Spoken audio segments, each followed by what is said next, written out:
Plus tard, Alexis Brézé a fini par déclarer que le Figaro ne donnerait aucune consigne de vote. Voilà, ils vont pas non plus appeler à voter contre l'extrême droite.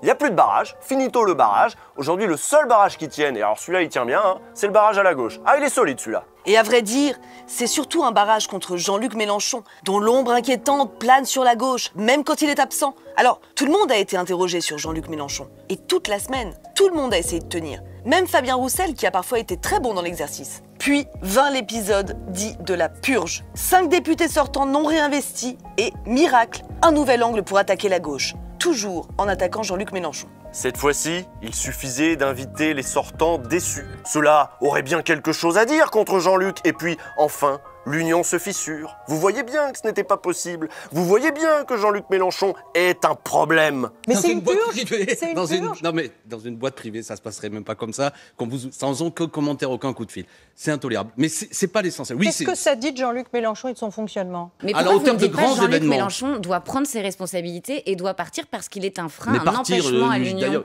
On a commencé l'épisode sur ce petit papier de Nathalie Saint-Cric. Mais ils peuvent tenir 3 semaines avec ça, les journalistes, en fait. Tout tenait dans ce petit papier. Comme Jean-Marie Le Pen jadis, Jean-Luc Mélenchon est devenu le diable de la République. Sa seule évocation fait frémir les journalistes et devrait suffire à effrayer la ménagère. Quoi qu'on pense de Jean-Luc Mélenchon, Ah oui, une fois avec Coste, vous aviez fait une vidéo qui s'appelait « Pour sauver la gauche, faut-il sacrifier Jean-Luc Mélenchon ?» oui, eh ben, j'avais pas répondu oui, j'avais dit que ce serait dommage. Et aujourd'hui, j'ai envie d'ajouter que ce serait un très mauvais calcul. Et là, je vais m'adresser au cadre de la gauche. Carrément. Solennel et tout. Oui, bah attends, si je suis pas solennel maintenant, je sais pas, l'heure est grave, je vais faire ça quand sinon.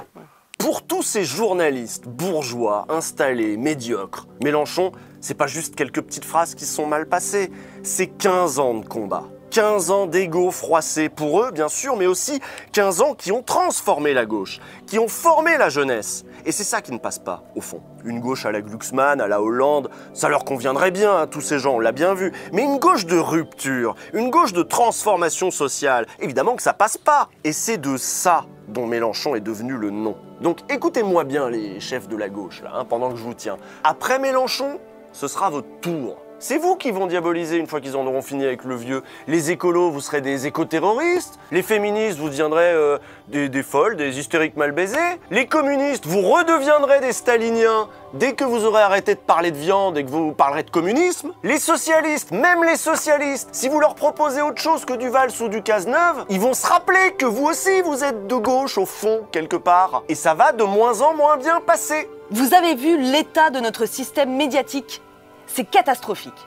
Vous ne la voyez pas, cette osmose morbide entre une extrême droite conquérante et des bourgeois plus apeurés que jamais à l'idée de voir la société leur échapper? Ce vote de dimanche prochain, c'est sans doute la dernière occasion de mettre un frein à cette mécanique-là qui s'est mise en place avec tous ces petits fachos minables, leurs médias, leurs hommes politiques. Il va falloir arrêter tout ça, il va falloir réguler tout ça aussi un petit peu.